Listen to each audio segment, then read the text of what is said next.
आज हमें पढ़ना है विद्युत द्विध्रुव के कारण निरक्ष पर स्थित किसी बिंदु पर विद्युत क्षेत्र की तीव्रता की गणना करना।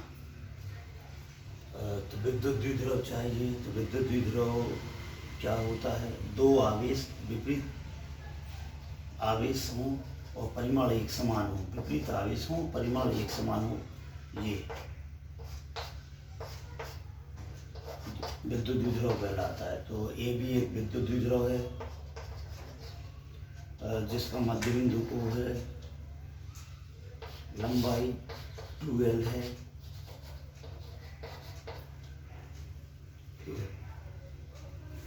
जिसकी निरक्ष पर मतलब विद्युत द्विध्रुव के लंबवत कोई बिंदु P है, ये जिसकी विद्युत द्विध्रुव के मध्य बिंदु O से दूरी R है।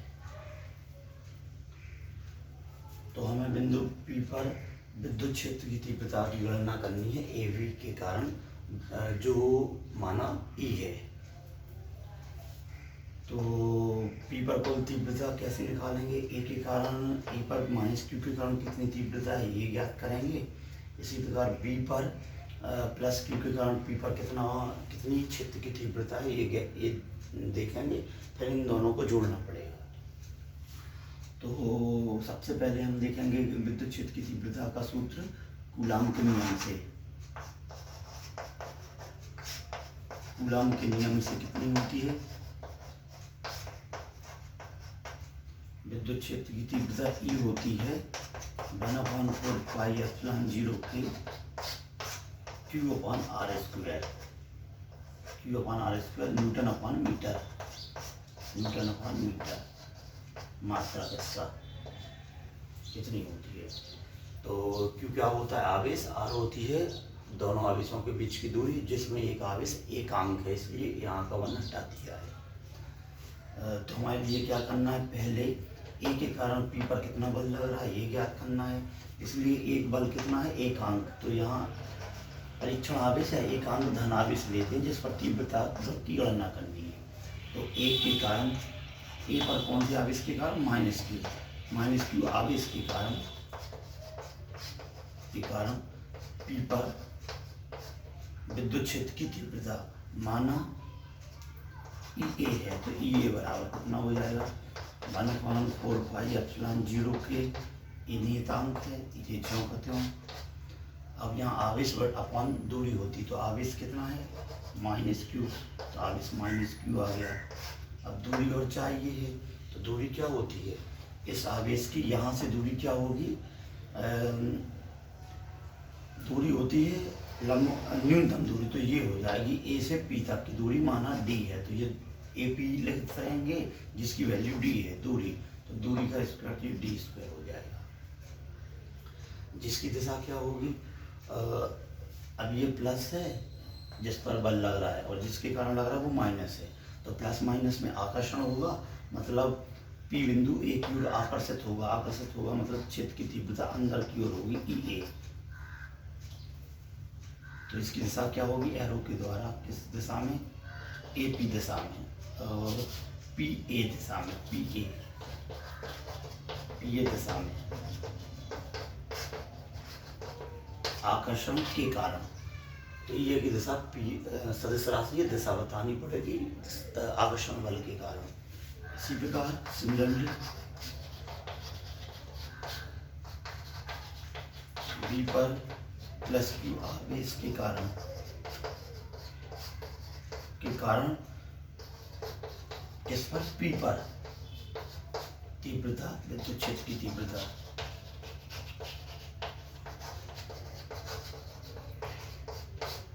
माना E, और B के कारण EV है। ऐसे यहाँ क्या? A के कारण आवेश पर P पर क्या? विद्युत क्षेत्र की तीव्रता, ये E मान ली। तो ये कितनी हो जाएगी? 1/4 पाई एप्सिलॉन 0, ये नियतांक की। ठीक है। अब यहाँ आवेश कौन सा है? तो अब किसके कारण? B के कारण P पर। तो B पर कौन सा आवेश? Plus Q। तो Q की जगह लिखा जाएगा प्लस Q, आवेश Q है। और दूरी कितनी है, दूरी चाहिए तो दूरी भी ये यहाँ से यहाँ तक की दो आवेशों के बीच की दूरी ये होगी, माना ये डी है तो ये हो जाएगी, क्योंकि ये यहाँ 90 डिग्री बना रहा है डी, तो वही 90 डिग्री यहाँ बन रहा है तो डी एंगल बन जाएगा, तो यहाँ भी आ जाएगा वो डी स्क्वायर। ठीक है, यहाँ कौन सा बल लगेगा, प्लस है यहाँ, और एक अंक धन आवेश समान आवेशों में प्रतिकर्षण लगेगा, तो ये पी पर एक अंक धन आवेश वी के धन आवेश से प्रतिकर्षित होगा, बाहर की ओर होगा, दूर होगा, तो ई बी की दिशा कहाँ हो जाएगी, यहाँ की ओर, बाहर की ओर, तो ये हो जाएगा बी से पी दिशा में, बीपी दिशा में, बीपी दिशा में, यहाँ पी एक अंदर की ओर, यहाँ एक बाहर की ओर। ठीक है, अब यहाँ हम देखें कि परिणामी तीव्रता दोनों का पी पर कुल तीव्रता ए और बी पर तीव्रताओं का योग होती है, तो ई और ई बी को यदि जोड़ें तो कांस्टेंट एक समान है, माइनस है यहाँ प्लस है, एक समान मान, दोनों जीरो हो रहे, दोनों जीरो हो रहे, तो ये तो मान होगा नहीं। दूसरा कारण ये भी समझ सकते हैं कि पी पर तीव्रता एक बार अंदर की ओर है, एक बार बाहर की ओर है, एक बार अंदर की ओर है, एक बार बाहर की ओर, जबकि किसी बिंदु पर तीव्रता एक दिशा में होती है, एक दिशा में, इसलिए इसके लिए क्या करना पड़ेगा, एक दिशा में तीव्रता ज्ञात करने के लिए इसे यदि पीछे की ओर काल्पनिक बढ़ा दिया जाए तो ये ई बी यहाँ आ जाएगा, ई बी बाहर की ओर, क्योंकि सदिश राशि है तीव्रता, तो इसे सदिश के फॉर्म में रखें, ये इसे पीछे बढ़ा दिया जाए तो ये ऐसी हो जाएगी, इसका मान क्या है ई ए, ये कहाँ की ओर है, अंदर की ओर, तो ई ए अंदर की ओर आ गई, इस टाइप से। इससे क्या किया जा रहा है, जो सदिश दो भागों में है या अलग अलग दिशाओं में है, बिंदु पी पर एक अंदर एक बाहर, तो एक दिशा में लाने के लिए ये सदिश और ई बी सदिश को दो भागों में तोड़ा जा रहा है या दो घटकों में तोड़ा जा रहा है।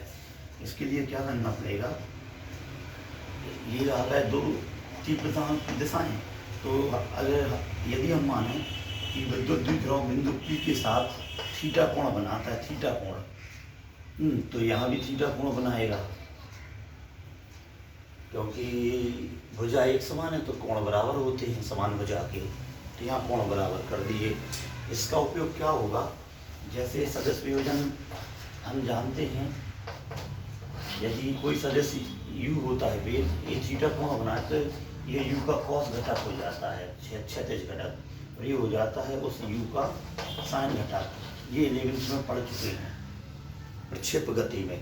वैसे यहाँ u की जगह वेग की जगह तीव्रताएं हैं, इनके लिए कोण चाहिए पड़ेगा, किस कोण से बन रही है, तो ये साइन कॉस घटक प्राप्त किए जा सकते हैं। तो हम क्या करें कि ये विद्युत द्विध्रुव के समानांतर एक लाइन रेखा की कल्पना करेंगे, तो ये थीटा कोण है, तो यहाँ घटक में के लिए कोण की जरूरत है, तो ये थीटा है, तो ये भी थीटा हो जाएगा संगत कोण से, ये और ये संगत कोण है। तो क्या होगा, जहाँ अब ये ई ए का ये थीटा है, ये थीटा है, जहाँ से कोण बनता है वो कॉस घटक होता है, तो यहाँ सदिश ई ए है, ई ए, तो ये बन रहा है, तो ये उसका कॉस घटक हो जाएगा, ये अंदर की ओर है तो ये भी अंदर की ओर रहेगा। ठीक है, सदिश बीचों बीच होता है, साइन कॉस आजू बाजू होते हैं, तो एक ये हो गया, तो इसके दूसरी ओर होगा, तो क्योंकि ये बीचों बीच सदिश होगा, तो इसके बीचों बीच क्या होगा, ऐसा कुछ, ये अंदर की ओर, तो ये अंदर की ओर, ये भी अंदर की ओर रहेगा। इसका ये कॉस आ गया, तो ये ई ए यहाँ क्या होगा, उसका साइन घटक हो जाएगा, साइन घटक। तो एक सदिश दो भागों में तोड़ दिया, ये बाहर की ओर है, ये अंदर की ओर है। ठीक है, इसी प्रकार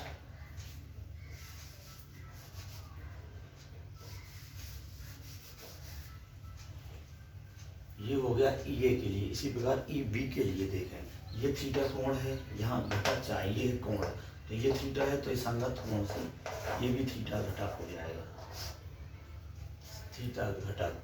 अब ये देखें, ये बाहर की ओर है, तो ये भी बाहर की ओर रहेगा, जैसे ये बाहर थे तो ये भी बाहर होगा। जहाँ से कोण बनता है वो कॉस घटक हो जाता है उस सदिश का। सदिश क्या है? EB। EB का कॉस घटक हो जाएगा। और बीचों बीच होता है वो सदिश, तो उसके 90 डिग्री पर कौन सा होगा? उसी का साइन घटक। तो इसके 90 डिग्री पर ये है, तो ये दिशा बाहर की ओर है, तो ये भी दिशा बाहर की ओर होगी। यहाँ क्या हो जाएगा? EB का कॉस घटक ही हो गया, तो यहाँ आ जाएगा साइन घटक।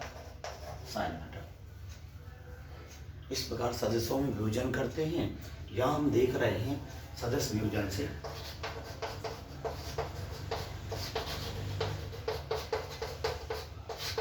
सदिश वियोजन से स्पष्ट है कि ये व EB के साइन घटक, EA का ये साइन घटक और EB का साइन घटक विपरीत दिशा में है। विपरीत दिशा में है और बराबर इसलिए है क्योंकि ये बराबर थे। तो ये व EB के साइन घटक परस्पर विपरीत हैं, अतः एक दूसरे को निरस्त कर देते हैं। निरस्त कर देते हैं, कैंसिल कर देंगे। तो परिणामी तीव्रता क्या कौन सा घटक देगा? साइन घटक नहीं देगा EB का, बल्कि कॉस घटक देगा। क्यों? क्योंकि तीव्रता एक ही दिशा में कॉस घटक द्वारा दी जा रही है। EA का कॉस घटक देखें और EB का कॉस घटक और EA का कॉस घटक एक ही दिशा में है। ये एक ही दिशा में है दोनों घटक ये, तो ये परिणामी तीव्रता देंगे। तो देखें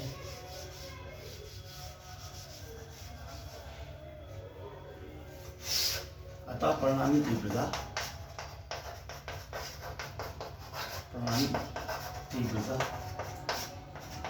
EA व EB के कॉस घटक द्वारा दी जाती है।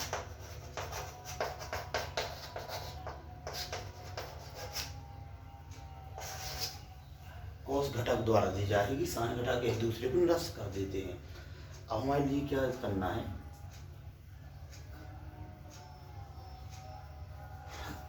अब इनके मान रखने आता परिणामी तीव्रता कहाँ लिख दें?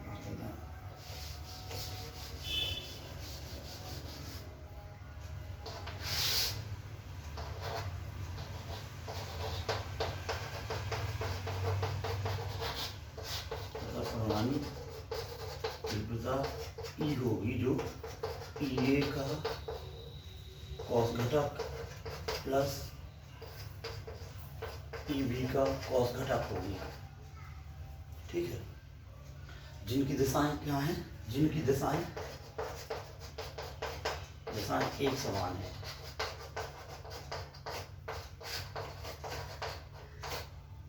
दिशाएं एक समान है, अतः E बराबर कितना हो जाएगा? EA प्लस EB का cos थीटा। अब यहाँ क्या है? ये EB की दिशाएं एक ही ओर हैं। यहाँ क्या हो रहा था? EA का मान माइनस में आ रहा था, EB का मान प्लस में आ रहा था, विपरीत दिशाओं के, अलग अलग दिशाओं के कारण। अब दिशाएं एक ही ओर हो गई, मतलब चिन्ह एक समान हो जाएंगे। जिनका मान एक समान था, इसलिए क्या रखते हैं? इनका मान 4πε0 की Q/d²। जैसे A का मान इतना था, माइनस है, तो अब एक समान दिशा हो गई, तो माइनस चिन्ह हटा लेंगे, एक समान इसी जैसा बना लेंगे। 1/4πε0 के ये प्लस का Q/d² था।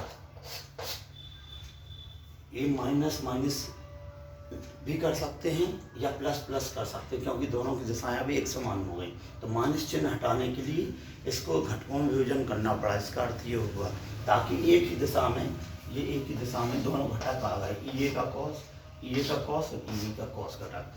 इसलिए अब ये जुड़ जाएंगे।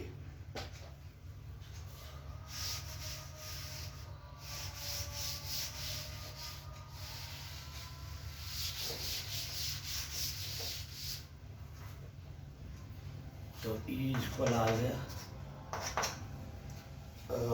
ये 1 एक सेम ये आंसर है, सेम एक है, तो 1 और 1 2, तो 2/1/4πε0 के Q/d², इतना आ गया। और इन सब के साथ क्या था, cos थीटा, तो cos थीटा रहेंगे, तो cos theta into cos theta, तो आ गया 2Q 4πε0 Qd²। अब देखें cos थीटा, cos थीटा कहाँ है, थीटा ये है अथवा ये है, इसका cos निकाल लें, क्योंकि cos थीटा क्या होगा, आधार बटे कर्ण, आधार बटे कर्ण, cos के लिए आधार क्या हो जाएगा, इसके लिए इसकी लंबाई कुल कितनी थी 2l, तो ये l है ये l है, तो आ जाएगा आधार OA जिसकी वैल्यू l है l, और कर्ण क्या हो जाएगा AP जिसकी वैल्यू d है। कौन से त्रिभुज में, AOP में, क्योंकि त्रिभुज AOP में लगा दिया cos थीटा, मतलब cos का मान कितना रखा जा सकता है L/d, cos का मान कितना रखा जाएगा L/d, तो cos थीटा का मान यहाँ रख सकते हैं L/d, चूंकि ऐसा होता है त्रिभुज में।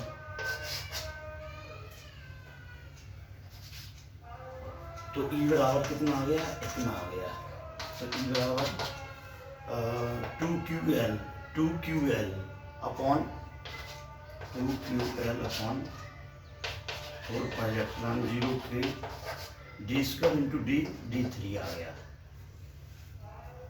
अब चूंकि विद्युत द्विध्रुव के सूत्र से हम जानते हैं विद्युत द्विध्रुव आघूर्ण क्या होता है, P into Q into 2L, तो ऊपर का भी बन जाएगा P अपॉन 4πε0 d3, इतना।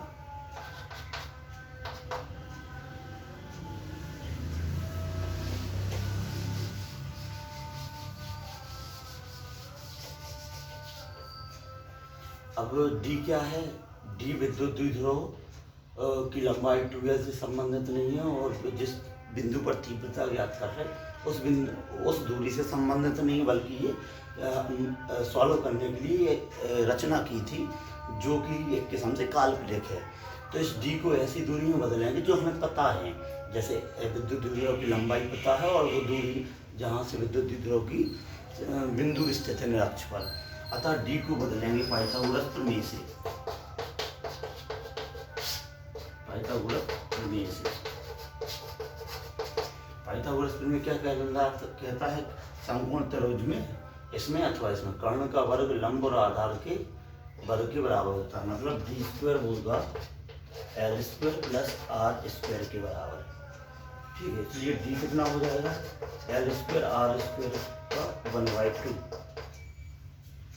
ठीक है, तो यहाँ d की वैल्यू रख देंगे, P/4πε0 के d की वैल्यू आ जाएगी यहाँ से L² R² का 1/2 और इस पर है कितने की, d के ऊपर 3 की पावर, तो ये आ जाएगा P/4πε0 के इस पर 3 L² R² का 3/2। ठीक है, अब क्या करना है, क्योंकि विद्युत द्विध्रुव की डेफिनेशन होती है कि बहुत छोटी होती है, 2l बहुत कम होती है, इसलिए l का मान लगभग 0 मान लेते हैं, नगण्य।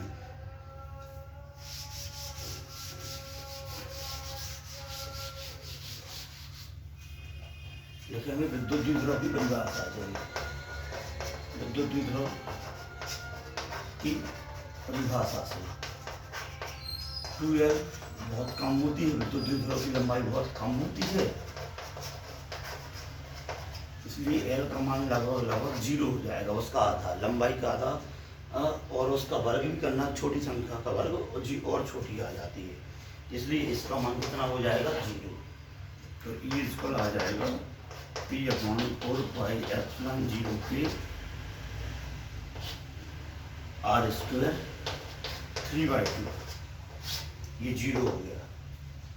तो फिर क्या आ जाएगा 4πε0 की, ये 2 से 2 कैंसिल, तो आर पर 3 की पावर आ गई।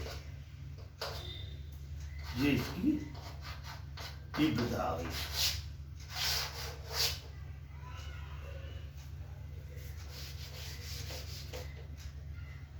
परिणामी तीव्रता ये आ गई का व्यंजक। अब यहाँ देखें, ये भी सदिश राशि है, तो इसकी दिशा कहाँ की ओर होगी? परिणामी जो विद्युत क्षेत्र की तीव्रता की दिशा कहाँ की ओर है? तो विद्युत द्विध्रुव ये है, उसके समानांतर ये है, उसके समानांतर एक ही दिशा में है। तो परिणामी तीव्रता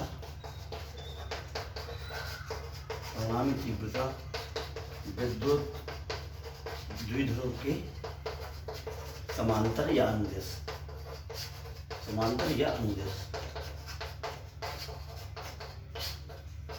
होती है। ठीक है। और विद्युत क्षेत्र की तीव्रता है तो N/मीटर मात्रक होगा।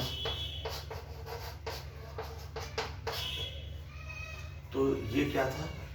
निरक्ष पर विद्युत क्षेत्र की तीव्रता का व्यंजक।